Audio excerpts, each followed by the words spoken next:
Olá, olá, querido concurseiro, seja muito bem-vindo ao meu canal. Quem não está no meu canal, quem não está inscrito, por favor, antes de mais nada, se inscreva nesse canal para ajudar o professor a construir aqui uma comunidade para a gente poder conversar sobre língua portuguesa, produção textual de um modo geral. Eu sou o professor Ricardo Russo, sou professor de língua portuguesa, jornalista. Minha especialidade é a produção textual, é a gramática, meu barato é o texto. E hoje nós vamos fazer uma análise a respeito do edital da Polícia Civil de Santa Catarina, edital quentinho, saindo do forno agora, 30 vagas para delegado, 30 vagas para psicólogo, parece que é uma grande oportunidade, salário muito legal. Virão muitas pessoas de outros estados, sem dúvida alguma, e a gente já tem o edital publicado, a gente sabe que é a Fundação Getúlio Vargas, e a Fundação Getúlio Vargas, quando a gente fala FGV, essa sigla parece que adoece uma galera concurseira que fica meio doente quando vê essa sigla, a FGV começa a tremer, não é? Bom, é óbvio que eu, sendo professor de língua portuguesa, trabalhando com produção textual há tanto tempo, meu foco nessa análise que eu vou fazer agora é mostrar o programa de língua portuguesa, para você entender esse programa da FGV, afinal de contas, se é um monstro, se não é, vou mostrar como você tem de estudar, vou mostrar as provas que vão cair, os critérios, para você entender as nuances, os detalhes. Muito vídeo já tem aí na internet, no YouTube, falando sobre a análise do edital, eu sei disso, mas o meu foco aqui vai ser um pouquinho diferente. Eu vou pegar, claro, os pontos básicos ali e eu quero mostrar para você basicamente o edital e como é que você tem que estudar e se preparar para esse edital, especialmente na parte do programa de língua portuguesa, já que a FGV é considerada uma coisa muito diferente em matéria de língua portuguesa. Eu quero fazer uma comparação desse edital com outros editais para a gente entender essas nuances, porque é fundamental que você saiba e entenda esse programa para saber como estudar, né, gente? Isso aqui é importante, saber como estudar. Então nós temos aí alguns meses pela frente, essa prova é uma prova em final de janeiro, dia 28. Logo, há um tempo suficiente para aqueles candidatos que têm defecções em língua portuguesa a gente conseguir um padrão de excelência. Então, nosso objetivo aqui é fundamentalmente mostrar como adquirir um padrão de excelência, tanto nas questões de língua portuguesa quanto nas questões discursivas. Afinal de contas, qual vai ser o peso dessas discursivas, como serão essas questões discursivas. Se você é advogado, se você é psicólogo, está interessado em fazer, segue aqui o meu vídeo, porque nesse vídeo a gente vai mostrar algumas coisas que podem ser decisivas para você aí, se você vai se empoderar para fazer esse concurso, se você ainda está em dúvida, se você não sabe, será que eu faço? Então eu estava estudando para outro concurso, agora pintou esse, o outro não saiu. Isso é muito comum, muita gente que estava estudando para a Assembleia Legislativa do Estado de Santa Catarina, por exemplo, muitos advogados querendo fazer para analista judiciário, por exemplo, estão estudando para a Fundação Getúlio Vargas e podem se interessar, afinal de contas, não é, para esse edital. Então eu quero mostrar algumas diferenciações básicas aqui. É lógico que eu quero que você lembre uma coisa bem importante, especialmente aqueles alunos que estão estudando aí, estudaram, por exemplo, para oficial, para PM, né, que quando a gente fala de educação, de estudo, nada se perde, tudo é um investimento que a gente faz. Então você tem que saber onde você vai aplicar aquele investimento que você fez nos estudos que você já vem fazendo e onde você consegue otimizar resultados maiores. Então é assim que funciona a coisa. Então nós temos alguns meses aí pela frente de estudo. E por onde eu começo, professor, meus estudos? Como eu faço esses estudos? É isso que eu quero te ajudar aqui a entender, partindo desse edital aqui, que é o edital, então, da Polícia Civil de Santa Catarina. Então, edital FGV, tão esperado edital, já estava anunciado, não é? Nós temos aí o anúncio de um edital também para escrivão e agente, então, tudo isso é dentro de um pacote e a gente começa estudando antes, né? Ou seja, sai na frente quem está estudando antes pré-edital, né? Quem estuda pós-edital está saindo atrás, a não ser que ele já tenha um background, já tenha estudado, já tenha feito outras coisas, tudo isso evidentemente ajuda. A ajuda é aquilo que eu sempre falo e vou continuar falando, estudo a gente não coloca fora. Se você estudou, se preparou, não deu certo, então vamos lá, reciclage, como é que eu reciclo tudo isso e onde eu posso aplicar esse meu conhecimento num edital legal que me ajude, enfim, naqueles conhecimentos que eu adquiri. Isso é bem importante, legal? Então, galera, vamos lá. Olha só, vamos pegar alguns pontos fundamentais aqui que eu selecionei, eu fiz uma edição aqui rápida para a gente entender os pontos essenciais, para entender como e onde eu começo os meus estudos, tá bom? Então vamos lá. Você tem 50 candidatos para cadastro de reserva, né, gente? Legal? Então isso também é interessante. Além das 30 vagas, tem 50 para delegado, mais 30 para psicólogo, você tem ainda 50 vagas para cadastro de reserva. Legal? O que mais que é importante a gente saber nesse começo do papo, né? As fases do concurso. Isso aqui é bem importante agora. Olha lá, item número 3, fases do concurso. Presta atenção. A primeira fase é a prova objetiva. Então, eu quero que você pense como é que funciona um concurso, né? Você tem que elaborar esse concurso com peneiras, né? Vamos chamar assim, de peneiras? Então, a primeira fase, a primeira grande peneira é essa prova objetiva. Ela é eliminatória e classificatória. Então ela serve para eliminar, se você não cumprir aquelas etapas mínimas, né? Mas ela vai ser fundamental na hora da classificação. Então você tem uma primeira fase, que é a primeira peneira, que é a prova objetiva. Ora, se você conseguir passar pela prova objetiva, e aí a gente vai ver agora, né? Você precisa ter 50% de aproveitamento e não pode zerar nenhuma das provas, você vai para a segunda etapa. Então já há uma primeira peneira. Sua primeira peneira é passar por essa prova objetiva, que são 100 questões. Aí você vai para uma segunda prova, que também é eliminatória e classificatória, por isso é importante, né? Que é a questão discursiva, que evidentemente também é extremamente importante. Legal? Então ela vai ser composta por 4 textos ao todo, né? A gente vai ver agora. São 4 questões discursivas ao todo. Uma delas, da questão discursiva, vai ser uma peça que você vai ter que produzir. Legal? Bom, a terceira fase aí, ela é só eliminatória, né? Só serve para eliminar. Então a classificação agora está preservada. Passou a fase classificatória, agora é só eliminação. Então você tem de atingir o mínimo em cada uma dessas próximas fases, né? Que é a capacidade física, a prova oral, que é feita por uma banca instituída pela Polícia Civil e não pela FGV, legal? Depois você tem investigação social. Essas fases todas aí, elas vão ser eliminatórias, quer dizer, você tem que atingir o mínimo. Portanto, o que a gente tem que prestar atenção é para essa primeira fase classificatória, porque ela que classifica. Depois você tem só instrumentos de peneira, de simples eliminação. Então, a primeira e a segunda fase é a peneira inicial, que serve também como classificação. Legal? Bom, e adiante é só para eliminação. Então essa diferença é bem importante para a gente entender a brincadeira, legal? Bom, o que mais? Sobre o cargo no caso, para delegado de polícia substituto, então você tem lá 30 vagas, né? Mesma coisa para psicólogo. O salário aqui para delegado, 22.828 e tal, e a taxa de inscrição é salgadinha, R$300. Muito bem. O que mais que eu preciso saber que é importante? 40 horas semanais, legal, ok? A nomeação, você pode exercer a lotação, né? O exercício do seu trabalho pode ser em comarcas de todo o estado de Santa Catarina, isso também você tem que ficar sabendo. Tá?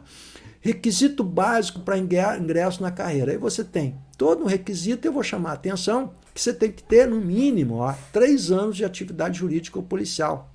3 anos de atividade jurídica ou policial. Vamos descrever um pouquinho melhor isso aqui, só para você entender. Acho que é importante para quem ainda está decidindo se vai fazer ou não. Né? O que a gente entende como isso? O efetivo exercício da advocacia. Né? Pode ser voluntária, mediante participação anual mínima em 5 atos privativos de advogado, em causas ou questões distintas.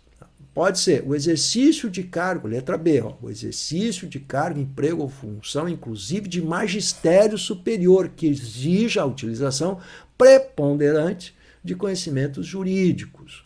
Exercício da função de conciliador em tribunais judiciais, o exercício da atividade de mediação, de arbitragem na composição de litígios, o exercício por bacharel de direito de serviço voluntário em órgãos públicos, que exija a prática reiterada de atos que demandem a utilização preponderante de conhecimentos jurídicos. Tudo isso ainda serve como experiência essa de 3 anos ali. Né? O que não serve? É vedada. 4.5.2, a comprovação de atividade jurídica é contagem de tempo de estágio. Estágio não vale, né?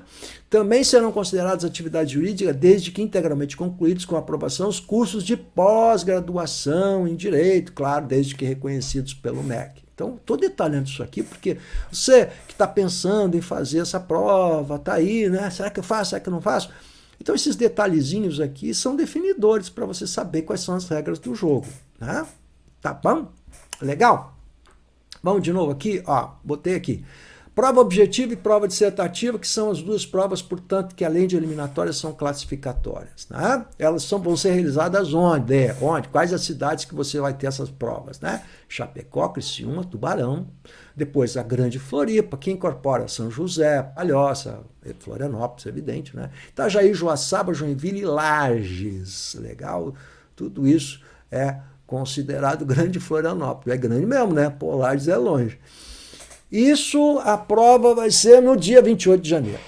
Bem entendido isso? Tá, então você sabe onde você vai ter que fazer a prova, né? Então, quem está no interior, não é numa dessas cidades, sabe que vai ter deslocamento, despesa, hotel, alimentação, deslocamento, aquelas coisas normais, concurseiro, vida de concurseiro, né? Bom, a prova objetiva ela é realizada das 8 às 13, né, do domingo, e a dissertativa das 15 às 18h30. Então, maratona. Tá? Isso aqui é importante, tudo no mesmo dia. Então você vai fazer as 100 questões objetivas, mais as 3 questões discursivas e mais a peça, né? Vai ter que escrever pra caramba lá, ó. Dentro desse horário aí, tá? Das 8 às 13 e das 15 vai ter 2 horinhas para você recompor, comer alguma coisa, se recuperar, e vai até às 18h30. Legal? Não esqueça que nós vamos estar no verãozão aqui. Calor, calor, calor, beleza? Bom, agora vamos dar uma olhada aqui, gente, dessa primeira fase da prova objetiva, que ela vai nos determinar quais são as disciplinas, e aí você vai ver o aproveitamento que você tem das coisas que você já estudou, aquilo que já está incorporado aí, que você já tem estudadinho, bonitinho, legal? Então você tem 2 grupos, né? Aquele primeiro grupo, e eu quero chamar a atenção de vocês, que você tem nessa primeira prova objetiva, são 100 questões, valendo cada uma 1 pontinho. Então são 100 pontinhos, tá bom? Ela não esquece que ela é classificatória também, tá bom? Por isso que você tem que pontuar muito bem aqui para estar dentro. Então você tem que pensar em níveis de excelência. Então, grosso modo, eu vou dizer que nível de excelência, ou seja, aqueles candidatos que realmente estão concorrendo, não é? Aqueles que estão acima de 80% para cima, né? De 80% para baixo já é bem mais complicado pelo nível de competição que a gente tem aqui. Então a gente tem que pensar como ponto de partida, não é? Que eu tenho que atingir mais de 80% de rendimento. É isso que eu tenho que pensar. Então dessas 100 questões, eu tenho que tentar conseguir mais de 80% de rendimento. Então, o primeiro grupo é aquelas coisas em comum, né, gente? O que é decisivo aqui? Ó, constitucional 15 questões, penal 15 questões, processual penal 15, administrativo 15, português 10, ó, legal, e o total de 70 pontos. Ou seja, 70% dessa primeira prova, ela está nesse grupo 1 aí, que é aquilo que vocês já estudaram de um modo geral. Né? Agora tem que afinar, tem que olhar lá o que entra no penal, no processual penal, no constitucional, o que tem de diferente daquilo que você não estudou, mas você vai fazer o ajuste. Mas isso aqui está na conta, né, gente? Ou seja, quem está estudando para concurso público, basicamente já viu constitucional, já viu administrativo, já estudou português, enfim, 70 pontos. Grupo 2 vai valer 30%, aí entra direitos humanos, civil, legislação institucional, óbvio, né? Criminologia, medicina legal, ó, tudo com 5, você tá vendo? Ó, são 5. Noções de tecnologia aplicável a investigações criminais, medicina legal, tudo 5, 5, 5, 5, 5. Legal? Então você tá vendo que o grupo 1 é o que contém o maior número de pontos, tá? Então por onde eu começo meus estudos? Por aqui, né? Pelo grupo 1. Então é isso aqui que você tem que zerar. Você tem que botar isso aqui, afinar e chegar ao nível de excelência de mais de 80% nesse grupo 1 aqui de cara. Depois você vai para o grupo 2, mas o começo é ali. Por quê? Porque já tem coisa que eu vi, já sei. Então você vai ajustar e começar seu trabalho por aqui. Quando a gente passar por aqui, tiver legal, fiz simulados e tem um nível de excelência bacana, você vai para o grupo 2. Então vamos etapa por etapa. Não adianta ficar lá louco, tem que ter critério, tá? Você ficar estudando um pouco hoje uma coisa ou outra. Não, você tem que focar. Você tem que ter um programa de estudo. O programa de estudo pressupõe o quê? Vamos começar por aquilo que eu já estudei e fazer as adaptações necessárias. Isso está no grupo 1, necessariamente. Estudei português, mas olha, eu nunca consegui muito bem. Então, nós vamos ter que olhar esse português com carinho, porque vale 10 pontos aqui em 100. Ou seja, 10% dessa nota aqui, que é a prova objetiva, né? Está na língua portuguesa. E 10 questõezinhas ainda está, geralmente são 15, né? Ainda está gracioso aqui para você a coisa. Bacana? Bom, então, entendido o que isso aqui é aquilo que o concursando já está acostumado. O grupo 2 vão aparecer coisas que ele ainda não sabe muito bem e tal. Ok, é a segunda parte do estudo. Bom, para ser aprovado no curso, na primeira parte, não é? Que é a primeira barreira, não é? Você tem que ter 60% de aproveitamento e não pode zerar nenhuma das matérias. Legal? Então, o nível de excelência, a régua é 60% de aproveitamento. É claro que a gente sabe que com 60% de aproveitamento o candidato não é um grande competidor, né? Mas é a primeira peneirona. Para ele ir para a segunda peneira, que é a parte discursiva, ele tem que ter no mínimo 60% de aproveitamento. Tá bom? Muito bem. Feito isso, quer dizer, passou por essa etapa que é a barreira, né? Por que essa barreira, prof? Bom, porque você não vai poder corrigir, nem tem equipe para corrigir 1 zilhão de pessoas, né? Corrigir as questões discursivas. Então você tem que criar uma peneira para ter menos alunos para fazer a correção, né? Isso demanda menos trabalho na banca e não tem por que você corrigir uma questão discursiva daquele candidato que não é competitivo. Então, por isso que isso é instituído não só em concurso público, Enem, vestibulares, você tem geralmente você tem essas classificações. Enem até nem tem, né? Mas em vestibulares é comum você encontrar essa cláusula de barreira, né? Tem que ter um número mínimo de acertos na prova objetiva para poder passar para a segunda, que é para não ter um zilhão de redações para corrigir, né? O Enem não, que tem 1 zilhão sempre, não tem escapatória, legal? Muito bem, são 300, o número limite de candidatos para a correção da prova dissertativa. Então, para ampla concorrência, 300. Então, você tem 300 aqui, tem que estar entre os 300 aqui para ter a sua redação corrigida. Legal? Então, essa aqui é a barreira, não é? Observados os critérios de desempenho da prova objetiva, serão corrigidas as provas dissertativas dos candidatos aprovados e classificados na fase anterior até os limites indicados na tabela abaixo. Quer dizer, na verdade, a sua luta é para ficar entre os 300. Legal? No mínimo, né? Para continuar concorrendo. Então, quanto que eu tenho que fazer de acerto? Você tem que estar entre os 300 aqui para continuar na luta, né? Ou seja, para você ter a sua redação corrigida, né? Então, você vai trabalhar com 300 candidatos, na verdade, que é 10 vezes o número de vagas. É isso. Basicamente, é isso aí. Legal? Então, o que eu tenho que pensar? Eu tenho que pensar nesse número mágico. Eu tenho que pensar que eu tenho que estar entre os 300. É isso que eu tenho que pensar. Não adianta assim, eu sei mais ou menos. Eu tenho que estar entre 300 para ser competitivo, para ter a minha dissertação corrigida, né? E se eu não fui bem na objetiva, vou tentar tirar a diferença nas questões discursivas, legal? Qual vai ser o peso das discursivas? Vamos dar uma olhadinha aqui. Então, agora vamos na fase dissertativa, que é eliminatória e também classificatória. Passei na peneira, legal? Estou entre os 300 ali, né? Então, dentro da prova objetiva, consegui a minha classificação entre os 300. Bom, agora eu vou para uma questão dissertativa. Quanto vale a questão dissertativa? Se a prova objetiva vale 100 pontos, a dissertativa vale 60 pontos. E o que é que vai aparecer lá como assuntos nas questões dissertativas, né? Direito administrativo, constitucional, penal e processual penal. Aí vai ter que olhar no anexo ali para ver quais são o que faz parte do programa. Legal, mas as questões discursivas serão essas. Bom, são 60 pontos comparados aos 100 pontos da prova objetiva. O que vale dizer que, se a gente olhar, então, essa questão eliminatória e classificatória, já que as demais avançando, né, você vai ser só eliminatório, não é classificatório, não é? A prova discursiva ela vai valer 37,5% do número de pontos que você vai trabalhar, né? Você vai trabalhar por 160 pontos, 100 objetiva, 60 da discursiva. Logo, a prova objetiva vai valer ao todo 62,5% e a discursiva vai valer 37,5% do total da nota. Então é disso que nós estamos falando. Legal? Bom, e o que é que eu vou ser cobrado? Muitas vezes os alunos, eu que trabalho com o direito, sou professor universitário, estou acostumado a dar aula para a galerinha do direito, né? Então a galerinha do direito vai perguntar para o prof, tá, prof, o que é que vai ser cobrado na questão discursiva? Né?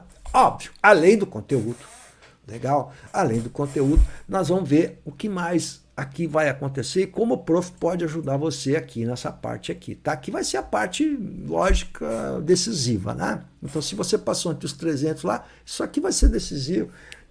Então, olha lá, vamos ver como é que funciona isso, né?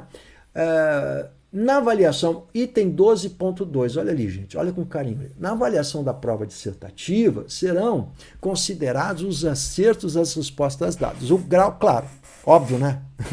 O acerto da resposta, se o cara respondeu aquilo que foi perguntado. O grau de conhecimento do tema demonstrado pelo candidato, a fluência e a coerência na exposição. Quando a gente fala influência e coerência na exposição, nós estamos falando de questões de linguagem. Quer dizer, não adianta apenas o candidato dominar o conteúdo se ele tem dificuldade de se expressar. Quer dizer, se ele tem dificuldade de usar a ferramenta. Então, espera lá, deixa eu explicar. Tem duas coisas diferentes aqui. Uma coisa é a bagagem que eu trago, uma coisa é o meu conhecimento. Legal? Quer dizer, tudo que você estudou, tudo que você acumulou ao longo dos anos. A segunda é como você consegue expor isso por meio da linguagem escrita. Né? Porque agora é escrito, é texto.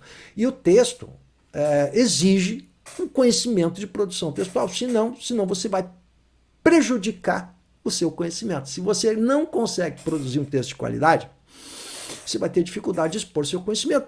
Porque eu não consigo expor meu conhecimento a não ser por meio da linguagem. A linguagem é a ferramenta.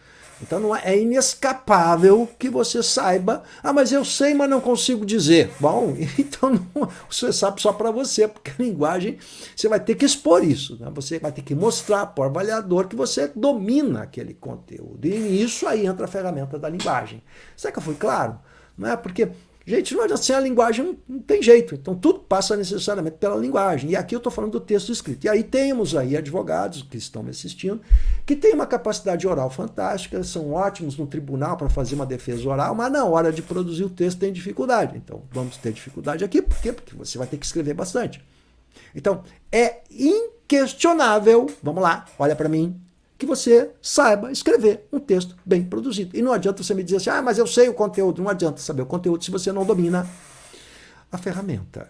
É isso. Isso tem que ficar claro aqui. Então, fluência, coerência, entra toda a parafernália de pontuação, organização de ideias, uso de parágrafos, elementos coesivos, está tudo encaixado aqui, gente, porque se você não sabe usar elementos coesivos, se você não consegue produzir uma frase com clareza, seus períodos são curtos ou longos, você diz, eu escrevo, o advogado adora, vamos falar aqui, advogado adora fazer aqueles períodos laudatórios, né?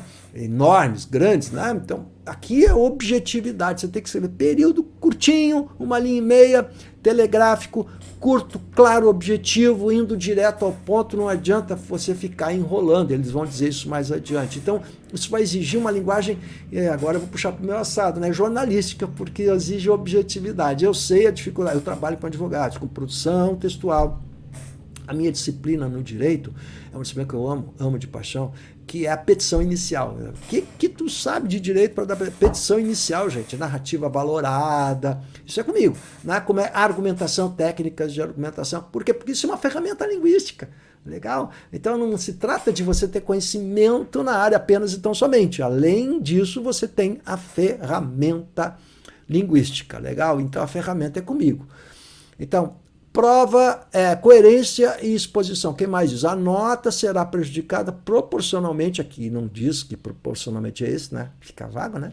Caso ocorra abordagem tangencial, tá? Prof, o que é abordagem tangencial? O cara enrolou e não foi direto ao ponto, né? Por isso a objetividade. Parcial diluída, quer dizer, ele não entendeu direito a questão e ficou naquela enrolation, né? Então você tem que ser objetivo, você tem que ser imparcial. E não adianta fazer divagações, aquele cara que... Sabe aquele aluno quando a gente faz uma questão discursiva que fica enrolando, sabe e fica enrolando, né? Colagem de textos, questões apresentadas na prova, quer dizer, repetir coisas que estão na prova. Ele tem que ter texto próprio. É isso, né? Ou seja, se ele pegar trechos inteiros de coisas que já estão prontas na prova, isso aí é sentença de morte. Né? Bom, essa prova discursiva, será que eu fui claro? Aí, ó, não entendi, prof. Manda para mim, né? Você tem aí na descrição do vídeo, eu vou deixar também meu WhatsApp, entre em contato com o prof que eu te explico, tá? Pode entrar em contato, 24 horas, o prof trabalha o dia inteiro. Prova dissertativa era composta de 2 partes, ó, 3 questões dissertativas, já tem 20 linhas, então você tem aqui 3 questões com 60 linhas, né? Legal? Com valor de 10 pontos cada. Então, 30 pontos, são 60. E uma peça que vai valer, agora com 60 linhas, com um valor de 30 pontos. Então, a peça vale o mesmo valor das outras 3 questões. Tá? Aí você tem a composição dos 60 pontos. Significa dizer que você vai ter que produzir 3 peças com 20 linhas, são 60 linhas, mais 60 linhas da peça. Então, 60 mais 60 são 120 linhas. Tá? Polícia, para ser oficial da PM, foi bem mais do que isso até. Legal? Que era a prova da Sebrasp. Então, você vai ter que produzir 120 linhas no máximo, né? Mas por aí, não tem muito como fugir a isso, né? Bom, vai ser habilitado o candidato que obtiver cumulativamente no somatório das 3 questões dissertativas nota superior a 15 pontos e na peça superior a 15 pontos. Quer dizer, ele tem que ter metade do rendimento para ser habilitado. Legal? Para ser habilitado. Bom, então, vamos lá. Isso aí são as regrinhas do jogo. Eu acho que está mais claro agora para você, né? Bom, feito isso, vamos para a última parte do nosso papo, que agora a gente vai falar especificamente sobre o problema da língua portuguesa. Você está pronto aí? Vamos ver?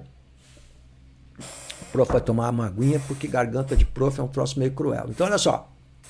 Aqui você tem o programa de língua portuguesa, que é composto por 7 itens.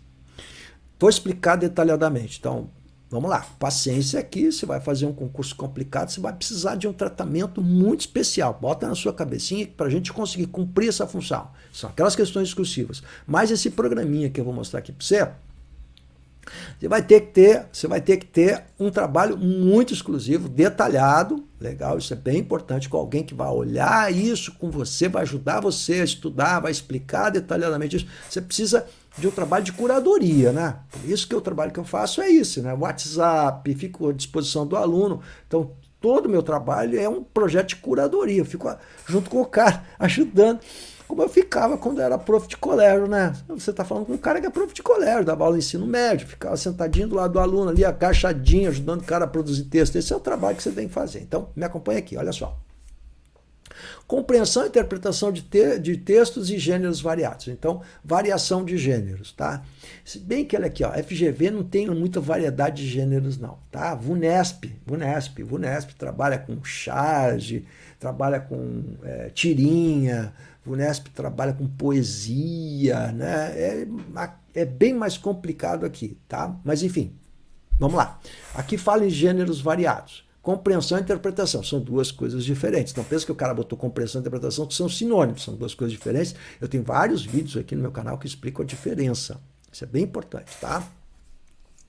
O reconhecimento dos tipos e gêneros textuais. Então você tem que saber o que é tipo, o que é gênero, a diferença, legal, e a característica de cada um, característica deles, né? O domínio da ortografia oficial. Bom, óbvio, né? O que é ortografia? Como se escreve. Tá? Não confunda ortografia com gramática. Tem gente que acha que ortografia é sinônimo de gramática. Ortografia é a correta grafia. Então você conhece com 2 S, com cedilha, se é com hífen ou sem hífen, tem acento, não tem acento, tudo está dentro da caixinha da ortografia. Legal? Então, óbvio, isso aí sempre cai, né?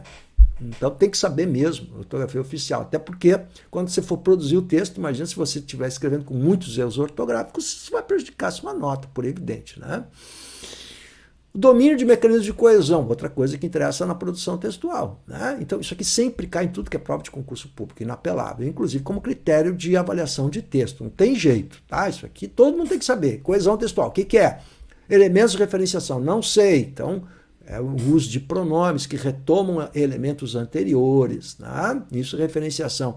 A substituição, né? E repetição, o que você usa para substituir? Homônimos, parônimos. melhor do que isso, você lida com palavras mais amplas, mais genéricas, então a hiponímia, o hiperônimos, o hipônimo, está dentro aqui dessa jogada. Conectores, né? Aí entra as conjunções, os elementos de conexão, né? De sequenciação do texto, né? E o emprego de tempos e modos verbais. Bom, verbo aqui tem jeito também, vai ter que entrar. O que é o pretérito perfeito, imperfeito, mais que perfeito. Eu não sei, isso aí de verbo é muito barbadinha. Você precisa... Aí a gente tem que estudar pelas questõezinhas que caem na prova que nos ajudam, nos sinalizam algumas coisas. Mas tem que ter alguns fundamentos básicos, não adianta você só estudar por prova, tá? Se não tiver fundamento, não resolve nada, né? A morfossintaxe, que é a morfologia mais a sintaxe, né, gente, do período, que é... Aí a classe das palavras, são as 10 classes gramaticais. O meu curso de língua portuguesa começa por aí, tá? Então, são as 10 classes gramaticais. O que é adjetivo, advérbio, substantivo, basicão. Se você não souber isso, e como e qual a característica de cada um, né? O que é um pronome? Aí, como é que eu vou trabalhar coesão se você não sabe direito o que é pronome, né? O que é um pronome relativo? Isso é super importante, né? O adjetivo, o verbo, o substantivo, qual é a manifestação, como se formam essas palavras. Depois a gente entra na sintaxe externa, que é já o meu português mais avançado, né? No curso de português, quando a gente vai falar da maldição, né? Das relações de coordenação, ó, relações de coordenação entre as orações e os termos, relação de subordinação. Então, a coordenação e a subordinação. Então, orações coordenadas, orações subordinadas. Então, a gente vai... Isso aqui é uma fase um pouco mais avançada do meu curso, né? Sinais de pontuação, que a gente só vai estudar sinal de pontuação depois que viu tudo, tem que ter uma boa noção de sintaxe para pontuar. Se o cara não sabe o que é um objeto direto, indireto, o agente da passiva não vai saber pontuar. Por isso que a pontuação é um dos erros mais comuns na produção textual. Falta uma boa noção de sintaxe. Por isso que quando a gente começa estudando língua portuguesa, é isso que eu faço no meu curso, eu começo com um módulo de morfologia. Passou a morfologia, vamos fazer uma avaliação só da morfologia para você entender. Vamos fixar conteúdo, tá? Agora a gente vai para a sintaxe. Estudamos sintaxe, 200 mil aulas, aí, pá, agora vamos fazer uma prova, um simulado só de sintaxe para ver se você entendeu. Fixou? Tá, agora a gente começa a fazer simulados para FGV, voltado para FGV, mas eu tenho que ter a noção de morfologia e de sintaxe, começo de papo. Então, por que é que o candidato tem muita dificuldade, às vezes, em estudar língua portuguesa? Porque não tem a base, ele sai fazendo simulado, nesses cursos que andam por aí ele não tem base. Se não tem base, não adianta fazer simulado. Só vai ver que não sabe nada. Só piora a condição do cara, né? Então, concordância verbal nominal, sintaxe de concordância, a mesma coisa, regência. Eu não sei a diferença de regência para concordância. Sintaxe, tem que saber, né? Crase, óbvio, né? E a colocação dos pronomes, né? Colocação pronominal. Então, próclise, mesóclise e ênclise. Legal? Bom, então isso aqui, meus queridos, até o item 5, você tem um edital comum a qualquer concurso público, que entra interpretação, compreensão, gêneros textuais e toda a parafernália da gramática. Bem entendido? Legal? Então, até aqui, o que a FGV tem de diferente? Nada. É o que aparece em tudo que é prova, né? Agora, vem um pouquinho de diferenciação. É por isso que essa prova da FGV não vai ser aquele bicho-papão que a gente sempre acha que é a FGV em língua portuguesa. É claro que a galera sempre fala, né, especialmente quem trabalha com concurso público, a FGV é um monstro, não sei o que. A FGV é diferente de tudo mais. Mas esse edital está um pouquinho diferente dos editais com os quais estamos acostumados da FGV. Eu quero mostrar isso para você. Olha só. A reescrita de frases e parágrafos. O que é reescrita? Quer dizer, eu reescrevo mantendo o significado sem infração à norma culta. São duas operações, tá? É a questão da norma culta, não ter erro de gramática, desvio gramatical, e não modificar o significado, então é semântica. Significação das palavras. Por isso que eu digo que língua portuguesa, o item 6.1. Língua portuguesa é diferente de todo o resto, por quê? Porque é um conteúdo que você não consegue fechar, é inacabável. Porque a significação das palavras é um conteúdo sem fim. Então, como é que eu vou saber se é sinonímia, homonímia? Você tem que trabalhar o significado das palavras, né? Os significados mais concretos, mais abstratos. Então, isso aí não acaba nunca. Legal? Substituição de palavras ou trechos ou de trechos de texto também. Olha como é uma coisa mais produção textual. Reorganização da estrutura das orações e de períodos do texto. Então, ele está pedindo reescritura das orações aqui. É o uso de conjunções diferentes, ou ainda que vai cair, a meu juízo, né?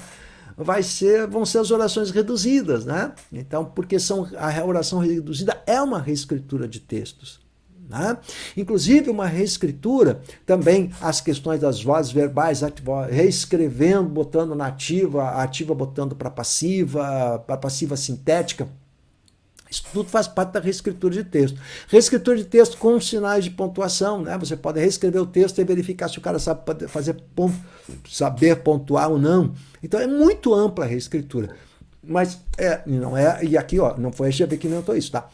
E a reescritura exige um conhecimento de sintaxe e de semântica muito legal.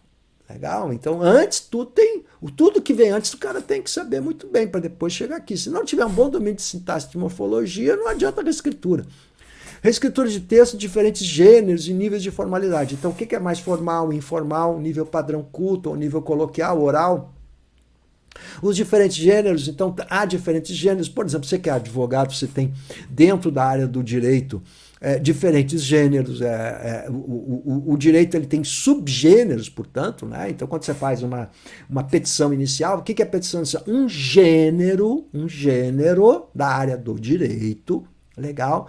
Uma procuração é outro gênero, isso são gêneros, né? E cada gênero possui um discurso próprio, uma maneira de operar, uma forma. Então, quando você vai fazer uma petição inicial, você sabe quais são as partes da petição inicial. Isso é um gênero. E dentro daquele gênero que é a petição, você vai usar vários tipos, que você vai narrar, você vai argumentar, né? Você vai usar o texto injuntivo, quando o juiz ele determina, quando ele determina ações, quando, portanto, ele julga e ele dá o resultado do seu julgamento, ele vai usar um texto injuntivo. Por quê? Porque ele vai dizer aquilo que orientação, ele vai dizer o que tem que ser feito. Legal? Quando a gente diz o que tem que ser feito, é um texto injuntivo. Então, isso é um tipo, né? Tipos de texto. Você vai ter, tem 4 tipos aí fixos. O tipo é fixo, o gênero é aberto. Então, dentro do gênero do direito, você tem vários, né? No gênero do direito, vários instrumentos jurídicos. Você vai usar vários tipos.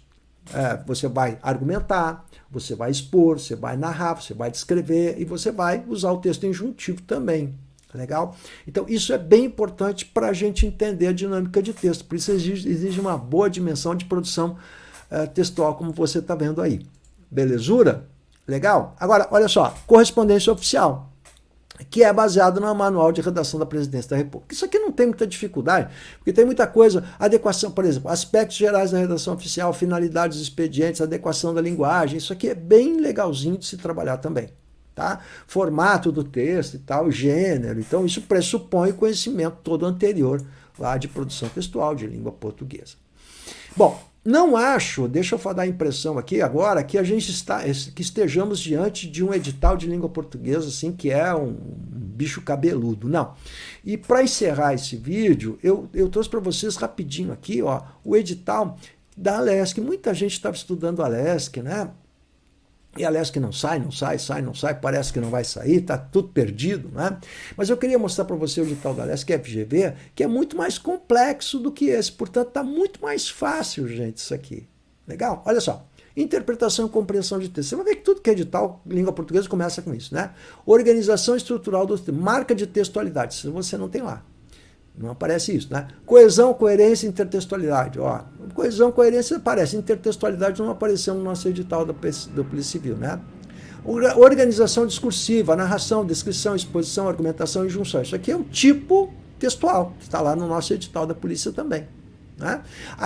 Agora sim, olha a diferença. Características específicas de cada modo.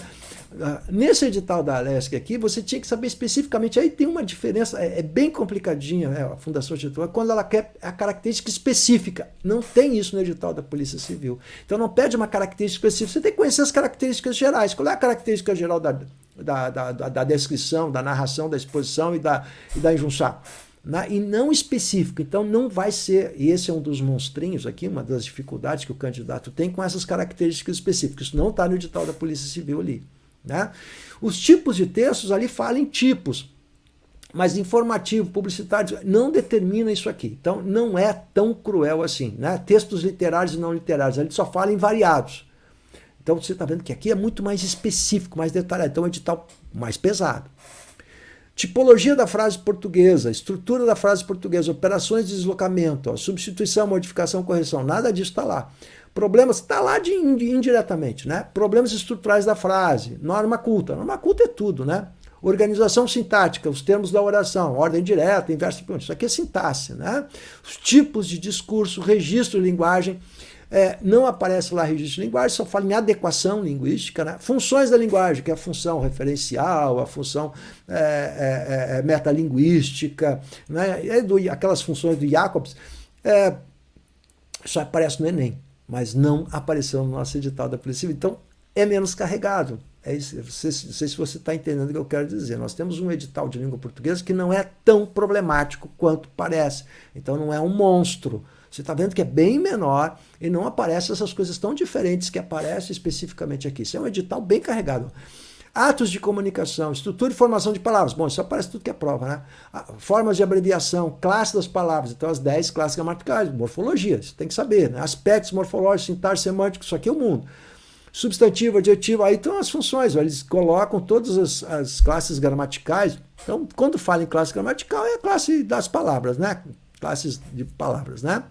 Modalizadores, não aparece modalizador na prova da PCI, isso aqui é bem subjetivo. Semântica, sentido próprio figurado, não aparece isso ali. Né? Então não aparece figuras de linguagem, isso aqui é figuras de linguagem. Antônimos, parônimos e tal, aparece de outra maneira, né? A polissemia, a ambiguidade não aparece diretamente também ali. Né? E esse ponto dos dicionários também não aparece. Né? O tipo de a organização dos verbetes, né? Não aparece neologismo, arcaísmo, latinismo, estrangeirismo, isso não aparece. Então, moral da história, você tem sim um edital bem mais fácil, eu posso falar fácil, né? Em relação a esse da LESC. Então, por que eu estou dizendo isso? Quando a gente fala FGV e língua portuguesa, realmente a língua portuguesa da FGV é diferente de todo o resto. Né? Além de você conhecer os conteúdos normais de gramática e produção textual, compreensão de texto, interpretação, existem silogismos, a indução, a dedução, não apareceu nada disso. Então, o meu módulo de língua portuguesa que eu tenho no meu curso é um módulo que trata justamente desses assuntos todos para a FGV, mas aí eu trato de todos os assuntos da FGV que caem em tudo que é prova, mas para o seu caso muitas coisas aqui não vão aparecer, né? Porque paralelismo, por exemplo, não aparece, né? A diferença, aqui, ó, eles adoram isso aqui a gente tem que estudar, que é a diferença de complemento para adjunto. Isso aqui eles têm uma obsessão, é orgasmos múltiplos, complemento. Eu tenho que ter uma boa noção de sintaxe, saber a diferença de complemento para adjunto. Né? Isso eu mostro detalhadamente para vocês. Tá? Silogismo não apareceu nesse edital. Né? Agora, semântica, claro, semântica aparece sempre. Isso aí tem que saber. Né? A intertextualidade não apareceu no nosso edital, né? Que as funções da linguagem também, referencial, emotiva, poética, fática, conativa, metalinguística, isso não apareceu. Então também não. Legal, você está vendo que eu trabalho aqui com todo o programa diferenciado. Orações reduzidas, aqui sim, a reescritura que caiu na prova da PC. Né? A lógica das conjunções, isso é muito importante, porque não adianta você ficar decorando tabelinha para FGV. Deixa eu botar aqui para você, ó, deixa eu te dizer uma coisa bem na tua orelhinha aqui, meu querido, meu dengo. Ó. Aquele negócio de ficar decorando tabelinha para fazer FGV não rola. Tá? Então você tem que conhecer as conjunções, mas tem que conhecer a relação lógica dessas conjunções, senão não vai rolar. Discurso direto e indireto não aparece também, e dicionário também não aparece. Então eu tenho um programa completo de FGV para você no meu curso de língua portuguesa. Legal? Como é que funciona esse curso, prof? Deixa eu mostrar para você, olha só. Esse curso completo, então, incorpora toda a parte de gramática, incorpora coesão, clareza, compreensão, interpretação, que são coisas diferentes, mais a produção textual. E a produção textual funciona de que maneira? Eu faço a minha parte. Então eu vou lidar com a clareza, coerência, organização de ideias, paragrafação, objetividade. Legal? Mas eu não tenho como, evidentemente, analisar o conteúdo, porque não é a minha área, né? Legal? Mas toda a parafernália da ferramenta é comigo, que é a minha especialidade. Estou acostumado a lidar com advogado. Esse é o meu trabalho. Assessoro vários advogados no meu trabalho. Legal? Bom, então, tudo isso, ou seja, eu tenho lá um Classroom, além do curso de língua portuguesa, eu tenho um Classroom, em que você vai mandar seus textos e a gente vai ficar trocando uma bolinha aqui. E eu vou fazer Meet com você para explicar os seus erros, o que você tem que fazer, o que você não pode fazer. Ou seja, é um tratamento personalizado, individual, que é o que você vai precisar para conseguir passar nesse concurso. É assim que a coisa vai funcionar. Legal? Todo esse pacote, queridão, vai custar 10 parcelas de 67. Vou repetir. 67,91, 10 parcelinhas e você vai ter toda a parafernália da língua portuguesa, compreensão de texto, atendimento personalizado, aulas especiais exclusivas para você pelo Meet, que a gente vai tratar na produção textual, e um Classroom para você postar os seus textos e a gente ver como é que está a sua ferramenta linguística. Tudo isso por esse valor aí. Então, é agora a hora de você começar a preparação. Por onde a gente começa o trabalho? Saindo agora esse edital, saiu. Então, por onde começa? Língua portuguesa, esse é o meu convite. Ou seja, você precisa começar o trabalho para que a gente conseguir resultados ótimos, ou seja, acertar aquelas 10 questõezinhas ali de língua portuguesa, das 100 objetivas, e conseguir nesses 60 pontos uma pontuação ímpar, singular, competitiva para estar dentro desse concurso aí. Tudo com tratamento individual, produção textual, com um professor que está acostumado e tem expertise nessa área. Beleza, galera? Curtiu? Gostou? Olha aí, dá um joinha, manda a tua pergunta, eu vou deixar meu endereço aí, meu WhatsApp, manda o WhatsApp, tranquilo, manda o WhatsApp, prof, trabalha individualmente, meu trabalho é artesanal, sou eu que corrijo, eu que verifico, eu que programo as aulas, eu que trabalho com você e esse é o meu trabalho na tarefa que eu faço com muito prazer. Tamo junto? Vamos nessa!